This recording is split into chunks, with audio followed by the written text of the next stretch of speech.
ano po ang most memorable experience niyo po sa mga naging estudyante niyo po dito sa Potrero National High School? Actually, ang memorable experience ko nung time nila Aquino, year 2004, yung mga estudyante namin nung time na yun talagang disiplinado.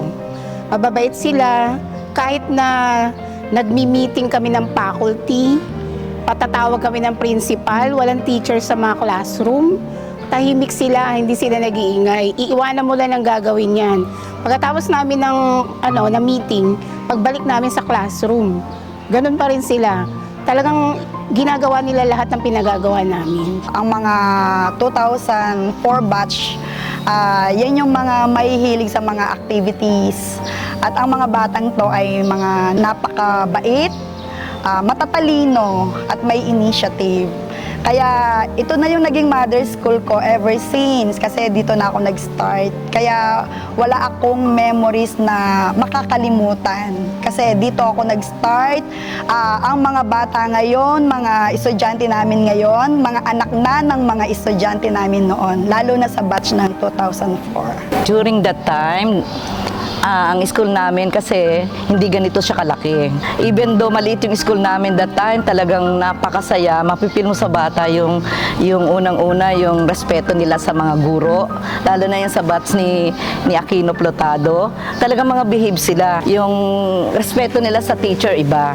I'm Mrs. Lucas, a prefect of discipline ng Potrero National High School. Noong panahon noon, batch nila ay mga mababait ang bata. Isang tingin ko lang at isang tayo ko lang, sa super ganda ko, tumatakbo na sila sa kwarto. Okay? So, lahat alam naman nila na bawal lahat, make-up, may kulay, lahat. Okay? So, ang focus ko kasi doon, to discipline. The most memorable experience sa mga estudyante ko ay yung part na nadidisiplina ang mga mag-aaral, tapos yung kabaitan ng mga mag-aaral namin, may malasakit. Naging guidance counselor ako rito and free pick-up discipline. So ang hindi ko rin makakalimutan talaga yung binigyan ako ng oportunidad na maging isang subject coordinator and guidance counselor, pre-pick-up discipline. Marami kong experiences na magaganda rito sa Potrero National High School na hindi ko talaga makakalimutan sa tanang buhay ko. As a teacher, during the time of Aquino, there are a lot of memorable experiences. So usually, ang most unforgettable experience is dealing with mga pasaway. Hindi rin naman nawawala, syempre, may pasaway noon, may pasaway ngayon. And attending to those pasaway, andun na magaguidance sila, syempre kasama ang advisor, kasama ang subject teachers, and then, ayun, patawag ng magulang, usual na classroom situations. At syempre, hindi rin nawawala ng mga unforgettable experience is having time with our favorite students. And one of our favorite students that time, in my subject, syempre si Aquino. I'm his English teacher. In my subject, madalas, syempre, siya yung medyo magaling. The reason why I chose him as one of the best in my English subject, although hindi naman siya section 1 noon, usually kasi pinipili yung mga nasa section 1. I will always say, Aquino, are you done with your work? Aquino, pakicheck nga itong papel ng mga kaklase mo, pakirecord na rin. Ano po yung masasabi nyo sa pa-event po ni Mr. Aquino Plotado para i-honor at pasalamatan po ang mga teachers niya at saka ito pong school niya? Aquino Plotado, napaka-proud namin na mga teachers sa'yo, tsaka talagang happy kami lahat. The first time na gumawa siya kasi ng GC, nagulat kami, sabi namin, anong GC to?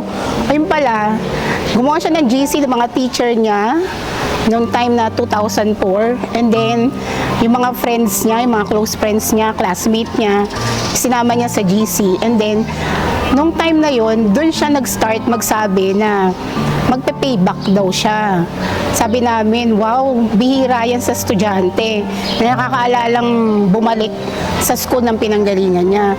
Sabi namin kasi, ay yung iba, kahit na sabihin na natin naging successful na, hindi nila naaalala yung school na pinanggalingan nila. Pero very proud talaga kami kay Aquino kasi nga, hindi niya kami nakalimutan. Itong event na to, napakadalang, first time, at ngayon lang ako nakakita ng event na isa lang ang nag-initiate talaga. Dun sa title niya, para i-honor yung mga teachers ng batch 2004, and siya talaga ang nag-initiate. Si Plotado, inisa-isa niya kaming mga teachers. Wala kaming ginawa na kahit ano para matupad yung event na ito. Siya yung nag-call sa amin, siya yung nag-initiate na kontakan kami through chats. So, napakalaking bagay. Dahil itong event na to, ito yung bagay memorable sa lahat ng teachers niya. Kaya nga sabi ng mga bagong teachers, may pa-event kayo, bakit kayo lang? Tapos lagi nilang sinasabi, sana all. Diba? So, napakadalang sa isang estudyante na magbalik tanaw sa mga teachers niya talaga. Kaya, napakasaya para sa amin. Hindi lang ako bilang teacher niya o naging advisor niya, kung hindi lahat. Kasi pati yung mga malalayo, naabot niya. So, from UAE, then sa Pilipinas, iba't ibang bahagi ng Pilipinas, naabot niya. Di ko alam kung bakit. Kasi nga may initiative talaga siya. We are very grateful having this kind of event organized by one of our alumni na si Aquino. So, napaka-bongga ng ganitong event. So, nakakatuwa kahit once in a while, after 20 years, we are seeing together.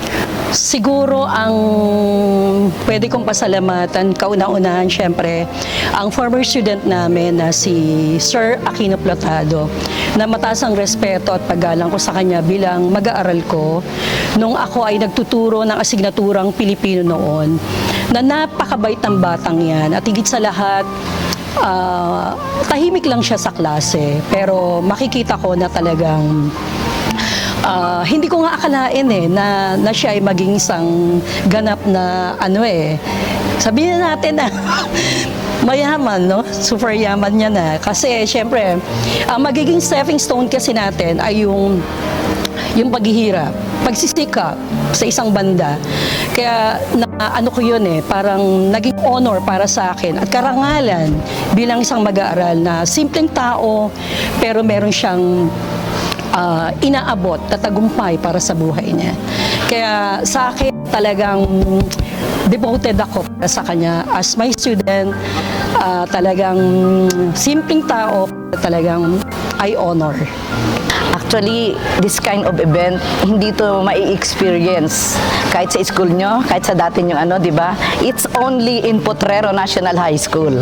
Kaya all of us, talagang na-overwhelm kami. Ay, grabe to, di ba? Pag ikinukwento ko to sa mga, kasi head teacher na kami ngayon. Before, teacher lang niya ako sa TLE o THE, Technology and Home Economics. Yung what we have is that cooking, baking, and everything. Pag nakukwento ko to sa ay, bongga, sana magkaroon din kami ng ganyang estudyante. Imaginein mo, Aquino Plotado is just a simple student before. Na talagang masunurin, tahimik, tsaka lang siya, simpleng tao. Hindi mo kakikitaan ng yabang sa klase, although matalino, tahimik. Ang niya, kumbaga, silent worker siya Silent talagang ang banat niya tahimik, di ba? Kaya kung na sa dating niya sa ngayon, talagang deserve niya yun. Kasi yung pagiging mabuting estudyante, unang-una masunurin. Pangalawa, may kapatid dito yan eh, hindi ko sa kanila makalimutan. Kasi Aquino di ba? Ang kapatid niya, kakambal niya, Corazon Aquino. Kaya sabi ko, hala, fans kayo ng mga Aquino, no? Si Cory Aquino, yung kakambal niya yon. Hindi ko makalimutan talaga. Yun, pag sinabing Plotado Aquino, and karugtong niya si Corazon Aquino. Kaya natutuwa ako na this thing happened to us. Talagang yung nag-remarkable talaga yung Aquino na ano sa kanila eh, sa ginawa nila to sa amin. Hindi namin to malilimutan. All those things na yung idodonate niya sa amin, yung ibibigyan niya sa amin ng mga privileges na hindi yan nararanasan ng mga ibang school. Sabi ko nga, it's only in Potrero. And I think we are very thankful na siya yung naging isa sa mga estudyante namin. Ibig sabihin, it's payback time, di ba? Ibig sabihin na meron kaming magandang itinanim sa kanya na kung saan ibinabalik niya 100-folds pa. Simple lang kami nun, di ba? Nanood lang, nanahimik lang siya, tapos kung nakikinig lang sa klase, tingnan niyo ang balik, di ba? God is good all the time. Ang masasabi ko po sa ginawa ni Aquino, malaking pasasalamat dahil binigyan niya ng unity, camaraderie yung mga kaklase niya, binuo niya, pati binigyan niya kami ng parangal at binigyan niya rin ng parangal ang mga kaklase niya at nagpapasalamat kami para bang ibalik uli yung mga alaala ng mga nung sila ay nandito at malaking pasasalamat namin sa kanya dahil malaki ang maitutulong niya, hindi lang siya pati yung batch nila upang mabigyan ng kasiyahan uli ang Potrero National High School at magkaroon uli yung kahit na yung mga teachers niya na nag-retired na, mga teachers niya at principal na nasa ibang eskwelahan na ay magsasama-sama uli, pati yung mga kaklase niya na sabihin natin na kahit na nasa middle class ay pinagsama-sama niya pa rin, binuo niya. And then para lang sa araw na yon, sa araw na yon ay makita nila yung ano-ano ang mga naging karanasan nila sa buhay nila, para bang sharing ang mangyayari sa araw na yon at para magkaroon din ng mga sabihin natin na what you call this, mga solusyon kung may problema sila, para sila ay parang isang pamilya ang ginawa ni Aquino sa event na mangyayari sa March 30. Ano po ang nabivision ninyo sa charity foundation po na itinatag ni Mr. Plotado Aquino, ay ni Mr. Aquino Plotado, yung Aquino Plotado Philanthropy Foundation? Actually, ang vision ko dyan sa Aquino Plotado Foundation, marami siya matutulungan, lalo na dito sa Potrero kasi, marami kaming estudyante na matalino talaga. Kaya lang, ang problema lang talaga, yung financial. Kaya nga marami ditong, minsan, kahit na matalining bata, nag-stop silang mag-aral. Kasi nga, walang pang suporta yung magulang nila. Pero kung magkakaroon siya ng continuous yung foundation na gagawin niya, maraming matutulungan, magiging masaya yung mga parents na matutulungan yung bata. In the near future, magiging successful din yung mga bata katulad niya. Kasi nga, nagulat din kami na very successful na pala siya compared dun sa ibang mga kabatch niya. Pero natutuwa rin kami, kahit na successful na siya, hindi niya nakalimutan yung mga kaklase niya, especially noong December. Actually, ang vision ko dito, maraming makikinabang. Hindi sa mga teachers ang pakinabang nito kung hindi sa mga bata. Kasi ang pagkakasabi niya sa akin, itong foundation na to ay para sa mga schools. At uunahin niya ang Potrero National High School na kung saan siya gumraduate. Kumbaga, parang nagbabalik tanaw siya kung ano siya noon, kung ano yung gaano kahirap ang mag-aral dati, di ba? So, naghirap siya sa pag-aaral niya, pero ngayon, ano siya ngayon? Sa parang binabalik tanaw niya at ayaw niyang maranasan ng mga bata ngayon yung naranasan nila noon na napakahirap mag-aral talaga. Kaya yung mga naitulong niya sa amin, sa mga teachers niya, kasi unang-una, kahit hindi niyo na itatanong, ma'am, aside from this foundation, naunan na niyang tumulong dito sa school, binigyan niya ng mga printers ang mga teachers na lahat ng department nakikinabang at napakabilis ng mga transactions namin ngayon kasi may printer kami kada department. Hindi namin kailangan maglakad kung saan, isang building dito, tatawid ka sa isang building. Ngayon hindi, andyan na yung printer mo. Lalo na ngayong panahon na to na nagsasara yung klase. And then aside from that, hindi lang teacher ang nakikinabang dito, yung mga bata. Bakit? Kasi yung sound system na binigay niya na ginagamit namin sa lahat ng mga programs namin, sa misa, sa mga pa-event, ng mga MAPE subject, sa mga pasayaw, flag racing, flag retreat. Isa lang ang ginagamit namin sound system na binigay ni Sir Plotado. Kaya napakalaking bagay. Kaya if ever na yung foundation na to talagang matutuloy ko to, vision ko talaga, marami siyang matutulungang bata. Having a foundation is a great move. So, maganda tong naisip niya kasi ang plano niya is to help those public schools na ma-improve, katulad inimpisahan niya rito sa kanyang alma mater sa Potrero National High School. So, I know na mas marami pa siyang matutulungan ng mga public schools through the foundation kasi alam niya kung ano ang hirap na pinagdaanan niya when he enrolled in the public schools. Kaya magandang move ang ginawa niyang to, ang plano niyang to reach out those learners enrolled in the public schools para syempre siguro marating din nila kung ano man ang narating ngayon ni Aquino. Ang nabivision ko dyan ay upa matutulungan niya maliban sa teachers, mas lalo sa mga learners. Okay? And then kung ano mamay mga agenda na plataforma sa kanyang foundation, malaking tulong na lalo na sa mga bata. Number one, na sabihin natin na walang kakayahan para magkaroon na mag-aral. Okay? Kasi marami kasabi nga ng ibang teachers, nakakaranas kami ng mga bata na walang mga gamit, nakakaranas kami ng mga walang uniform, nakakaranas kami ng mga bata na talagang, especially sa broken family, nandoon na self-study sila, na naghahanap buhay sa gabi, pagdating sa umaga ay nag-aaral. So marami kaming estudyante dyan, marami rin kaming estudyante na matutulungan niya. Number one is yung siya ang breadwinner, yung bata. So lahat ay nakukuha namin lahat ng problema. So ginagawa naman namin ng paraan. Kahit sabihin natin may mga stockholder kami, pero iba pa rin yung sinasabi ginawa ni Plotado na isang foundation para maiangat yung kinabukasan ng bata, maiangat yung dignidad ng isang bata. So malaking bagay, no, ang foundation.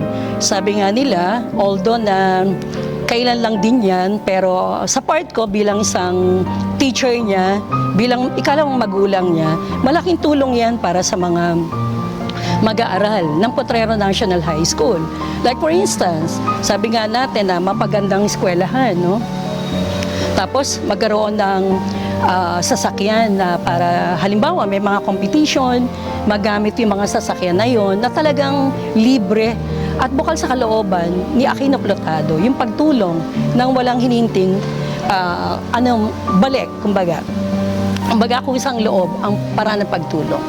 Tsaka siguro i-grace din natin yung si Lord, ang ating Panginoon, na talagang siguro biniyayaan siya ng ganong buhay, habang buhay na talagang tumulong sa mga sa mga estudyante o mga mag-aaral ng Potrero National High School. Malaking bagay po talaga yun. Kaya marami po siyang naitulong. Sa binigay niyang privilege o itong mga chances na binigay niya sa school na to, mas marami pa ang maitutulong niya. Not only sa mga teachers dito, kasi ang ang pinakamaganda niya matutulungan is yung mga poor student that we have. Kasi hindi lahat, siguro na ni Aquino noon na naramdaman niya na hindi itong mga batang to, future natin yan, di ba? Ang kabataan ay pag-asa ng bayan. So kung hindi yan magiging maganda ang kinabukasan, through the help of the foundation na talagang igagawanapin niya, nagtatayo siya o bumubuo siya ng mga estudyanteng magiging mabubuting nilalang sa mga susunod na henerasyon. Yun ang napakagandang maiiwanan niya, a legacy that will never happen to anyone. Thank you very much. Naiiyak ako. Naiiyak ako sa ganda ng ginawa niya sa amin. Kasi hindi lahat kayang gawin, di ba? Hindi lahat ng bumabalik, hindi lahat nagbibigay. Sa ginawa niya to sa eskwelahan namin, na kung tutuusin, eto na siya eh. Siguro lalo na kung nakita niya bumalik siya na ang school ay ganun pa kaliit, mas marami pa siyang maitutulong, no? Kaya we are so proud and very thankful that we have that kind of student, that kind of person na binabalikan ang kanyang pinagdaanan. Talagang ang lumingon sa pinanggalingan, makararating sa paroroonan in 100 folds, and very thankful ako kasi we have you, Aquino Plotado. It will be a remarkable, mabubuhay, mamamatay ang mga estudyante, teacher, mawawala, pero yung iiwanan mo, the legacy that you will give to us and to those people na matutulungan mo, hindi makakalimutan yan ng mga susunod pang henerasyon. And with that, I'm so thankful that we have that kind of student. You, Aquino Plotado, hands up ako sa iyo. Thank you very much.